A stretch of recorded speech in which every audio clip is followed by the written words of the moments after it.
Hey, everybody. Captain Lou here from the Captain Lou Extravaganza, back with a guest. It's been a long time coming, and we're excited and thrilled to bring him in. The host of the Next on the Tee podcast series, Chris Mascaro. Chris, thanks for taking time out to be with us tonight. How are you? I'm hanging in there. I'm fantastic, actually, Lou. I'm just completely honored that you would consider having me back on the show. So I can't thank you enough. I appreciate it. Glad to be here.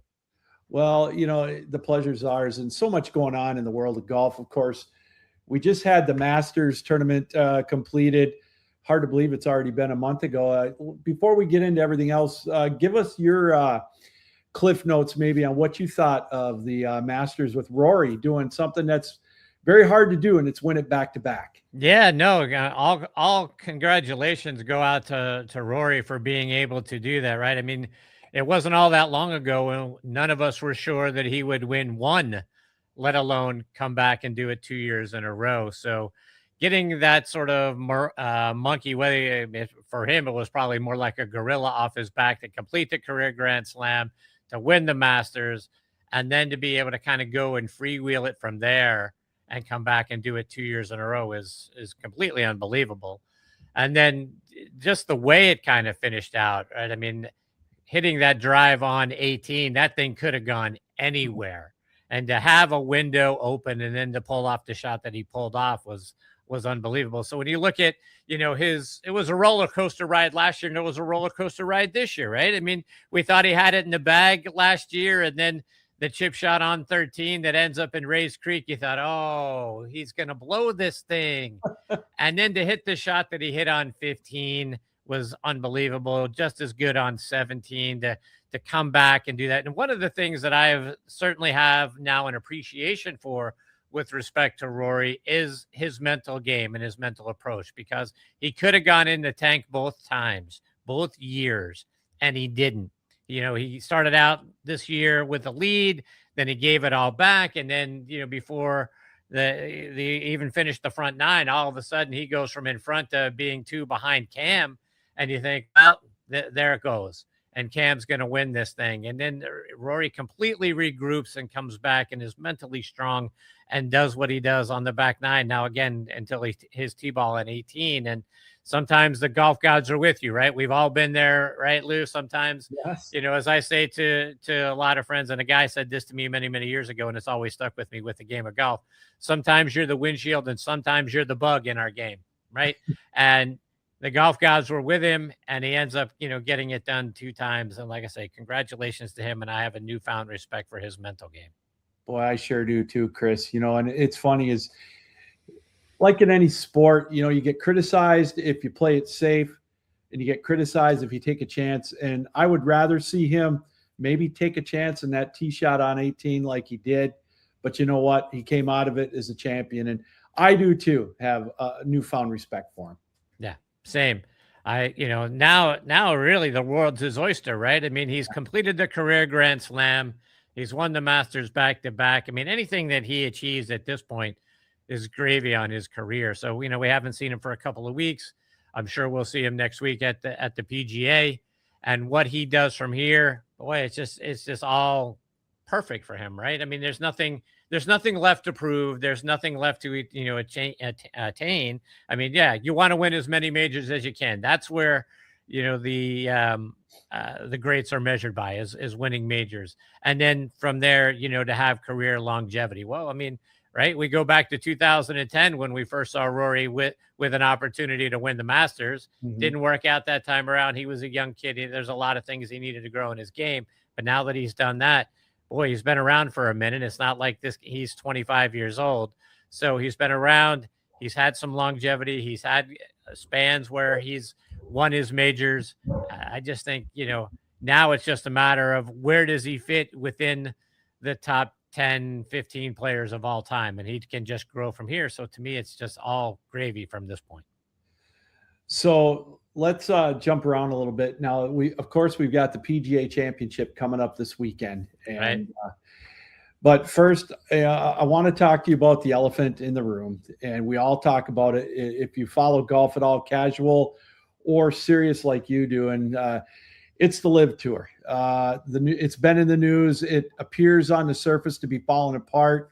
We've got Brooks Koepka has come back to the tour. You know, he's like a Monday morning qualifier. Just give me what your take is on the LIV Tour, what your thoughts have been with it, and you know, some of the players that may come back. Yeah, so my opinion of the LIV Tour is it was a disruptor that the PGA created. I blame the whole leadership of the PGA Tour for allowing the LIV Tour to come about. The way they treated the players, the way that they owned the players, and that sort of thing, and the way they just really thought that they had there's no other outlet. We can do whatever we want, and you've got to be subject to what we want to do. And to me, that's not how you treat essentially a whole bunch of guys that are independent contractors. It's like running a company and not really paying attention to the needs or wants or the voices of your employees. That's the quickest way to get them to go somewhere else. And that's essentially what ended up happening on the PGA Tour. So LIV came about. And obviously, when the PIF was behind them, I mean, there's limitless money. I mean, we're sticking money in their wallets every day at the pump. And they have no need for, the money was never the issue, at least until it was. So now where does all of this go? I think LIV was picking up some traction internationally. We see what they do with their Adelaide tournament in Australia. Mm-hmm. We saw the success they had in South Africa recently, but there's absolutely no traction here in the U.S. And I always figured, Lou, what would end up happening for them is they would get with the DP World Tour, realize their audience and the way that they were going to stay afloat was to do things internationally, cut out all the stuff here in the U.S. If you wanted to play a tournament or two here in the U.S., fine. Trump is likes to get his name in the news, so play it. Trump National, play it, whatever, right? One of the other Trump courses. Pick one or two, but mostly focused on the international place. And I figured the DP World Tour. I really thought the PIF would just buy it. We'll just buy the DP World Tour, and that'll be what we do. So I was a bit surprised. I mean, people have been whispering in my ear since the first season of LIV, oh, it's going to die. Oh, it's not going to stick around. Oh, it's not going to make it. Oh, they're going to close down. It's going to happen. The announcement's going to happen on Monday. The announcement's going to happen in September. It was always that, it's going to happen next month. It's going to happen next month. And well, we're several years into this thing, but here we are, the PIF finally pulls out. So can I imagine that there's a VC group out there that would want to get into it? Why, is there a venture capitalist team that would want to buy into or buy it all or that sort of thing? Maybe, but I doubt it. I just can't see it.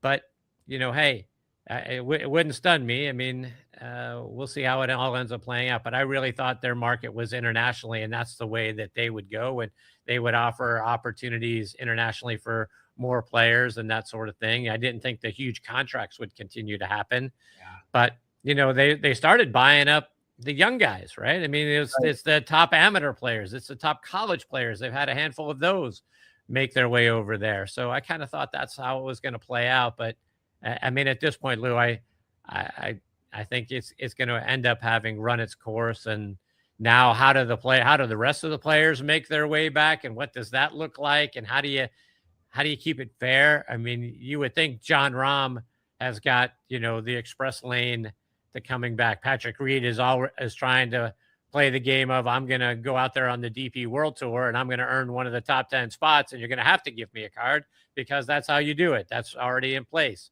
So I'll be interested to see if they actually come through with that or they tried to figure out a loophole not to give him one. But Patrick Reed's already won a couple of times on the DP World Tour. So does Rahm try that same route?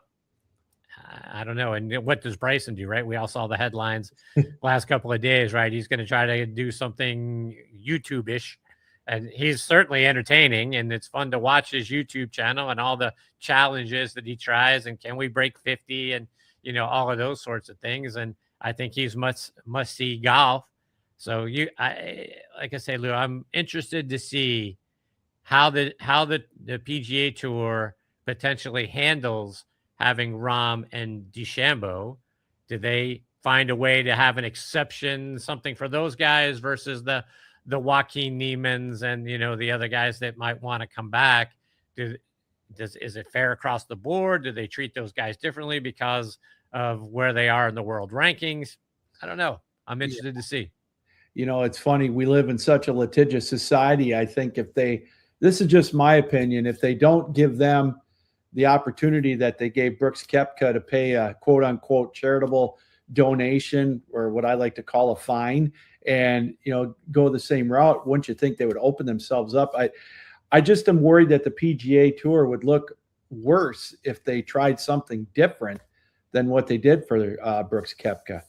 Yeah, no, you could be right. I mean, obviously, right? The lawyers will get into this and all of that sort of thing. I hate to see it go that way. I'm quite frankly tired of, you know, one of the things, you know, PGA Tour versus LIV, and who was suing who, and, you know, when was it going to come together and all. I got weary of all of that. Right? It was no fun anymore. Let's play golf, right? Put a peg in the ground. Let's play golf. And if now it's going to go the route of all of those guys are going to sue the PGA Tour to come back in and all of that sort of, I'm sort of LIV PGA Tour litigious, you know, overflow. I've had enough. Let's move on. Let's play golf. Speaking of playing golf, before we get to the PGA Championship coming up, I got a couple other questions for you. A tournament that's a local here in Michigan, the Rocket Mortgage Classic's coming up. It's in the end of July. It's a ways out yet. But, you know, I've been hearing rumblings, Chris, that they're on life support with some of these smaller tournaments. Now, I know Hawaii is no longer on the tour, at least for now. The PGA's changed. I know that the minimum to play is 15 tournaments to keep your card. Do you see the tour shrinking at all or contracting any more events coming up in the next year or two? Yeah, I think you bring up a great point, Lou. And one of the things that makes me shake my head about what the tour is doing. And again, I look back at how Jay Monahan handled a lot of this stuff. And I think there was a huge overreaction to LIV, because we essentially take away the shorts and the previously 54 holes, and the PGA Tour has become the LIV Tour. Right. I mean, every idea outside of a couple that LIV had, the PGA Tour want to do. I kind of equate it back to, you know, you and I were around in the 80s when New Coke came around, right? You know, like Pepsi started to get a little bit of the market because they had some really good commercials and they brought a lot of stars in. So Coke had to change their formula, which had been good for, you know, 100 years, to make it be more like Pepsi. And I'm like, what? Now that's what the PGA Tour is. PGA Tour is New Coke. And I hate the fact that they've done that. And I think one of the pieces, to your point, that's a fallout of all of this is the fact that we have all of these signature events now. And can you put the genie back in the bottle? Because someone has to pay, you know, for those $20 million purses, right? So someone's got to step up and be able to do that. And not every sponsor, is particularly in the world we live in now, and with the inflation and the cost of things and all of that sort of thing, you know, how many people can pony up the extra? Remember, you know, purses used to be somewhere around $8 million. And then now they're $20 million, and there's more signature events. And, you know, I mean, you've got so many back-to-back. We had the Masters, and we had 2 signature events in a row, and, you know, 5 out of the 6 events, you know, on the schedule here in this time frame are going to be either majors or signature events with these incredibly high purses. I don't know that you can go back to the guys on the tour and say, well, you know, hey, we got to cut back on these things. So, you know, the purses are going back to $8 million without really looking bad and that sort of thing. So do I think that there's going to be a problem? Yeah, I think, you know, fewer and fewer sponsors are going to be able to come up with this. Or I start to feel like not only the PGA Tour, but the LPGA Tour are going to become like a house of cards, because all of a sudden there's more money coming in, and the purses are going way up. But can they sustain it, right? Our sponsors or advertisers on the broadcast are they going to be willing to pony up more money to continue to do this, get the same thing? I mean, it's the same number of eyes. It's not like, hey, we discovered 30 million more viewers that never heard of golf before, and they're going to tune in. So before, you were paying a price for getting the exposure and the number of people watching, and now you're going to pay 2x, 3x for those same eyes. I'm worried about that sort of thing. You know, I am too, Chris. I hate to compare it to NASCAR, but I'm only going to do it in this particular way. Is NASCAR boomed, 15, 20 years ago, right? And they started to contract a little bit. They raised the prices.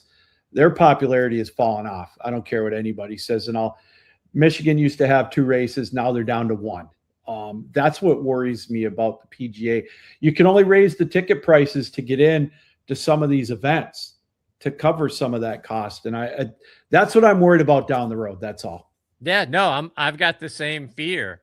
Now, what I also don't want are the players out there becoming even larger, kind of like NASCAR. You're going to see patches all over their shirts. Yes. Is it going to be wall to wall like that? Are you going to sell every space on their shirt and their hat and all of that sort of thing? I don't want to see that become the thing, and I don't know if that's, again, money's got to come from somewhere.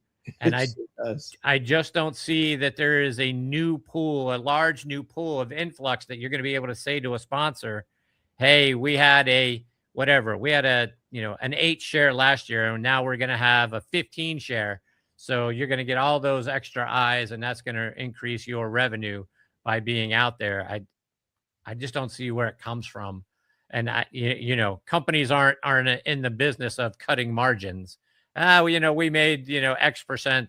Well, we'll only make, Y percent. We'll cut it way back in our margins so that we can, continue to pump money in here. So to your point, we've already seen now both Hawaii tournaments go away. And look, I get the PGA Tour doesn't want to compete with the NFL, right? They got an NFL guy in there, right? Is right. The commissioner, right? So they don't want to compete with the NFL. They don't want to compete with college football. So to me, what you end up having to do is to shrink the schedule.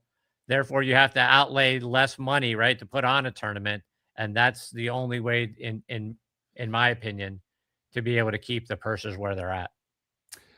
Chris Mascaro is joining us from the Next on the Tee podcast. Check out the website too, by the way, nextonthetee.net.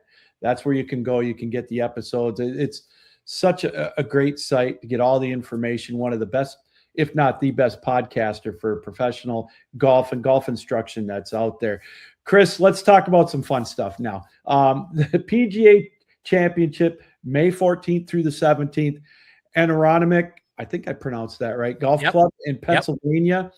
First of all, tell us a little bit about the course and, what type of style benefits the most from playing that particular style of course? Yeah, so Aronimink is one of the most historic courses that we have in our game, right? It dates all the way back to just prior to the turn of the previous century, back to 1896. And it's a beautiful golf course. Donald Ross, it's a gem.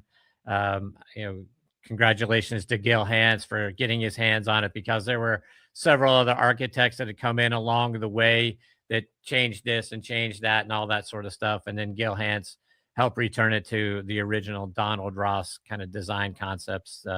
So I give him a ton of credit for that. But Aronimink is a beautiful golf course. It's going to be a par 70 layout, just a shade under 7,400 yards.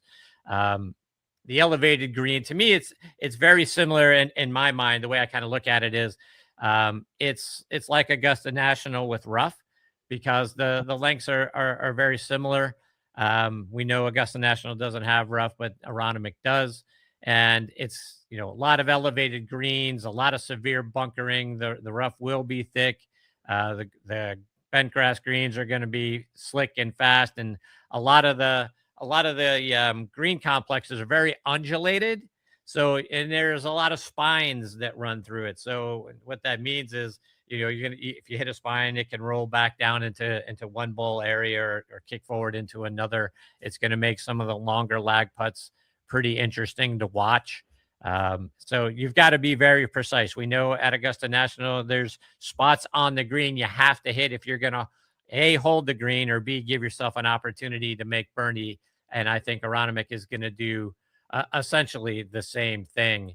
You mentioned, who does this favor? Well, to me, Aronimink favors somebody who is a really great ball striker and is really good with their longer irons. I don't see this becoming a driver pitching wedge kind of opportunity. This is the guys are going to have to go through their bag, and they're going to have to hit some long iron shots into these greens. So who has control of their distance and the spin on the golf ball is going to make a huge difference of who has an opportunity to come out a winner. I think you're going to have great approach shots. I think you're going to have great second shots and long iron shots. I think you're going to be really good at scrambling around some of these greens. And like I say, the bunker complexes are unbelievable. So who can avoid those the most is going to be a winner as well. Who does this favor?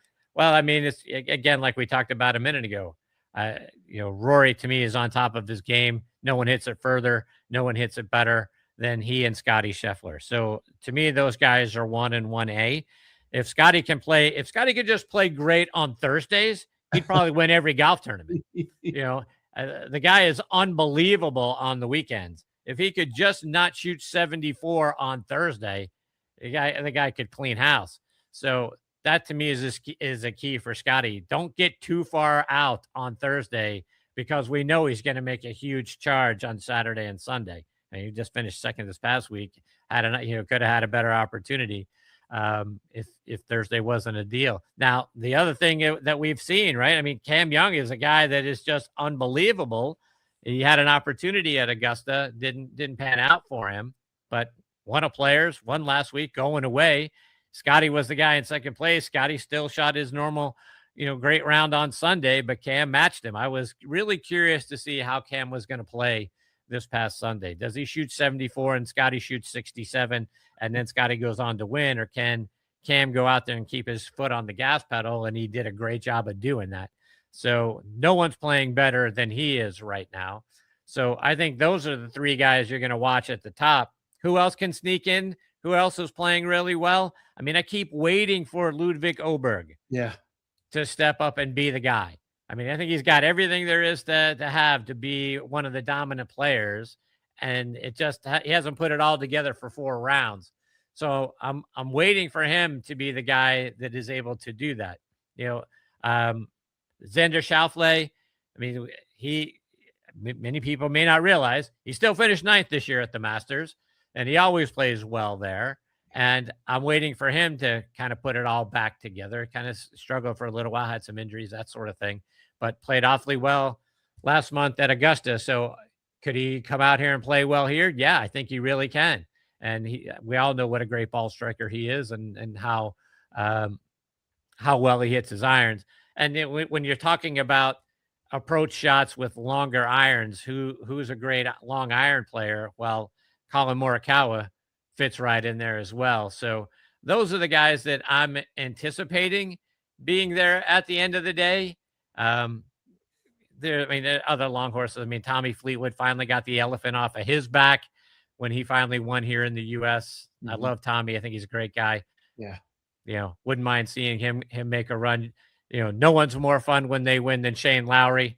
So, I'd love to see him play really, really well. So I think he's got an opportunity. Matthew Fitzpatrick, we've seen over the last few weeks, he's back on top of his game.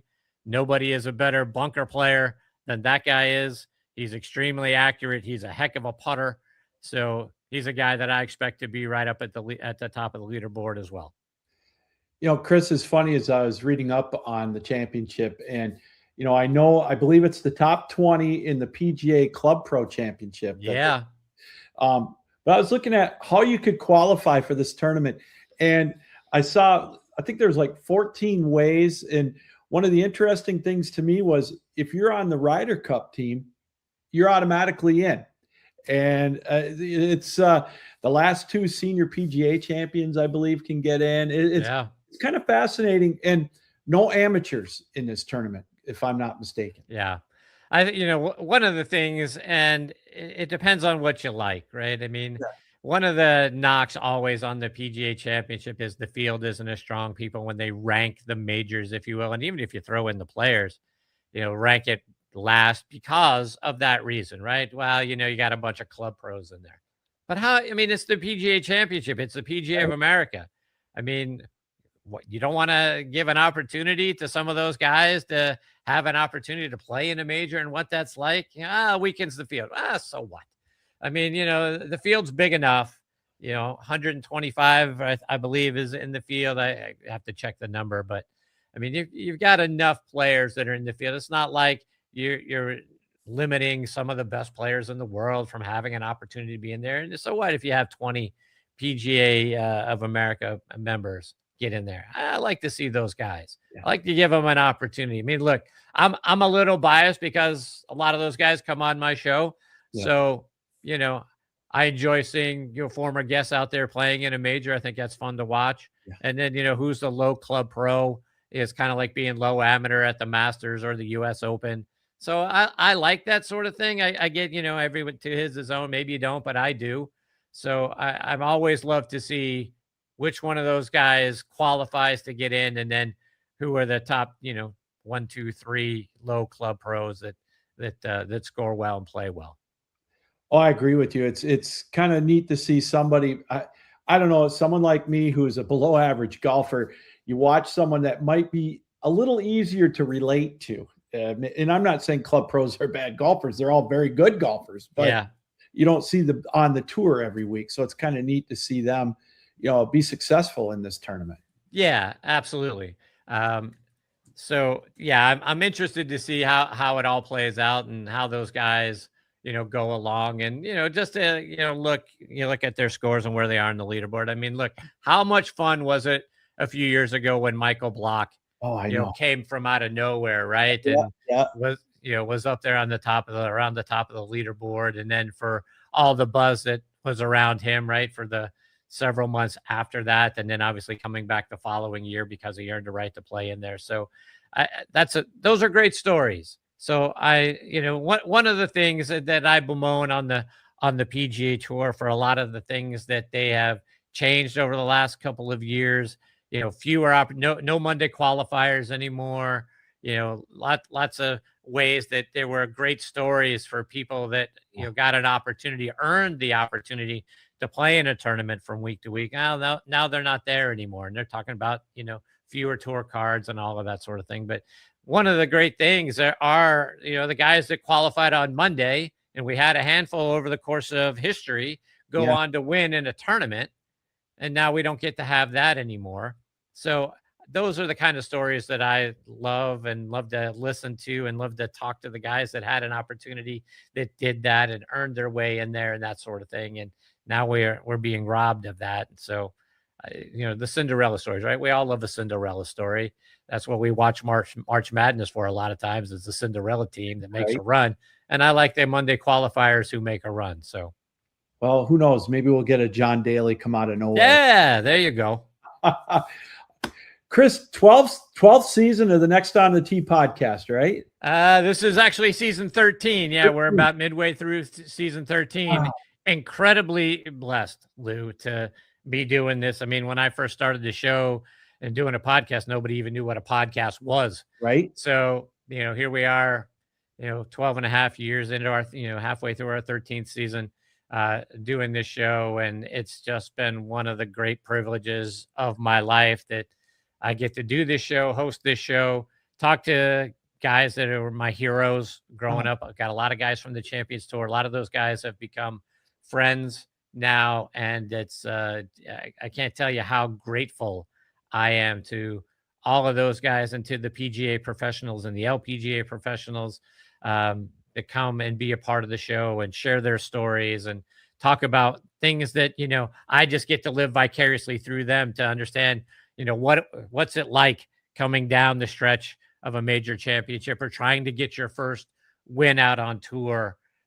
What's it feel like? What's that pressure like? What's the, ultimately when you get it done, what does that feel like? And then, when you talk to a Gary player or someone of that ilk, and, talk to them about being able to reflect back on their careers and all the great things that they were a part of, and the people they were around, and the venues they played at. It's just unbelievable to me that I've been doing it this long. What's Gary Player's, what's his magic elixir? I'm so fascinated. I only hope to be somewhat as in shape as he is, and I hope to get to 90, let alone, it's just absolutely amazing, his sound mind and body like he is. It's awesome. Yeah, it is awesome. And, he and I, we chat every year, the week leading up to the Masters. And like I say, he was the very first guest. He and Billy Casper were the very first guests I ever had on the show. Wow. And then to be able to maintain the relationship with Mr. Player and talk to him every year prior to the Masters. And the guy is just as sharp now as he was then. I mean, to your point, at 90 years young, he's just unbelievable. And, as he'll tell you, he was the first guy to ever work out, right? And carried around his weights with him from tournament to tournament, and all the millions of miles that he's flown, and to carry that stuff with him, and to work out and to eat right. And yeah, he's changed my life from a diet perspective, as I've shared with him, because he's told me this so many years. He's sort of the voice of my conscience now. When I want to when I want to go get a bowl of ice cream, instead I grab some blueberries or whatever, right? Because he's told me every year, that stuff's poison, Chris. That's poison. Don't put that poison in your mouth, right? So he is certainly the poster child for exercise and eating right. Because like he told me, this year, he's like, Chris, I exercise my mind every day. So try to stay sharp, to keep it sharp. And he plays golf just about every day too. So yeah, he's an amazing individual. Well, Chris, he still has the passion, and I can tell that you still have the passion with your 13th season of Next on the Tee podcast. Again, please tell everybody how they can listen to your shows and your website and everything you've got going on with it. Yeah, so nextonthetee.net, like you mentioned, that's kind of the central hub. That's our landing page. Go there, check it out. We've got our guest schedule on there and some links to the show. Incredibly blessed. I'm originally from Pittsburgh, and I'm a Pittsburgh guy through and through, huge Steelers fan. It's in my DNA. And the show lives on the homepage of the sports section of the Pittsburgh Tribune Review. So you can go to triblive.com, and you can, when you click on the sports section, homepage of the sports section, the most recent episode is there. They've also got a podcast network. You can go in there and see. We've got many of the most recent episodes available there, but the show is available pretty much anywhere you get your podcast content. It's out there on Apple Podcasts, Spotify, Good Pods, golfnewsnet.com. But if you've got a favorite, podcasting site, type in Next on the Tee in the search bar. We're probably on that one too. So you can find us anywhere. And just hugely, like I say, hugely grateful. Look, I'm under no pretense that anyone cares what Chris Mascaro thinks about anything, but my guests are really, really good. Blessed to have who I've had, like I say, most of the guys on the Champions Tour have spent some time on the show. Many of the top 100 instructors, and if you've got a top instructor in your state, they've probably been on the show too. So between the legends of the game and our wonderful PGA and LPGA professionals, incredibly blessed. And I just can't thank them enough for making the show what it is. Well, you've already made me feel good because I eat blueberries all the time. So hopefully I'll just keep that up. And one more thing, since you brought it up, one non-golf question. Okay. Do you want Aaron Rodgers to stay in Pittsburgh? No. Nope. No, and that's not just I'm not an Aaron Rodgers hater. But I think we saw what he's capable of last season. And, Father Time, catches up to all of us. Yes, it does. And, he's just, his escapability, out of the pocket's not very good. And, his arm is fine. It's not great, but I just don't think that they're going to get to where they need to get. I mean, he's got to retire at some point. And I just think we're kicking the can down the road. I'm a huge Will Howard supporter, even though a lot of the folks in and around the NFL are not, the Pontiffs are not a big Will Howard. He was drafted in the 6th round. I mean, I get he was drafted in the 6th round, won a national championship. Oh, by the way, at Ohio State, right? You had to do something right, to get them to that point and to win a national championship. I think the kid deserves a chance, and he says all the right things. He's just a great kid. So I'm a huge Will Howard supporter, and I would love to see him get an opportunity. We drafted Drew Aller in the 3rd round. Who knows what he can do? Just keeping Aaron Rodgers around doesn't get us to the next piece. It may get him to 9 or 10 wins, and I don't know why anyone cares that, you know, the Steelers haven't had a losing season, you know, during the whole Mike Tomlin tenure and all that. I mean, I'm still waiting for our mediocre rings and our mediocre banners to, you know, get raised. Who cares? You know, I don't care if you win, if you don't win the Super Bowl, nothing else matters. Right. So let's find out what we have in Will Howard. Let's find out what we have in Drew Aller. Do we have to draft yet another quarterback next year? I mean, you know, I'm okay with the Steelers not being great for a few years, right? I mean, if we all went back to, you know, Lou, when you and I were young, right? Like kind of, you know, as I look back at the Terry Bradshaw years, Boy. and he was terrible for 5 years. Yeah. Right. Until he finally came into his own. I mean, if we were kicking out quarterbacks after a season or so, you know, throughout history, I mean, Peyton Manning was horrible his first year, right? I mean, we got to have a little patience, let guys develop a little bit. I'm okay with, you know, not being good for a year or two, seeing what they have and if they can, you know, coach these guys up. You remember that? Coach them up. When was the last time we saw someone coach somebody up? Somebody up. Let's see what we got. I'm okay. Let's move on from Aaron Rodgers. There's no such thing as patience anymore. None. You should know None. that. And as far as Will Howard goes, I seem to recall another 6th round draft pick at quarterback that ended up. Right. Remember him? There was one of those. He was pretty good. I know. Well, Chris, this has been so much fun. I really appreciate you taking time out. Enjoy the PGA Championship May 14th through the 17th. And keep up the great work on the Next on the Tee podcast series. I listen to it all the time. Great guests, great conversation. So much fun to listen to. Thank you. I appreciate you, Lou. Thanks for having me. It's been an honor.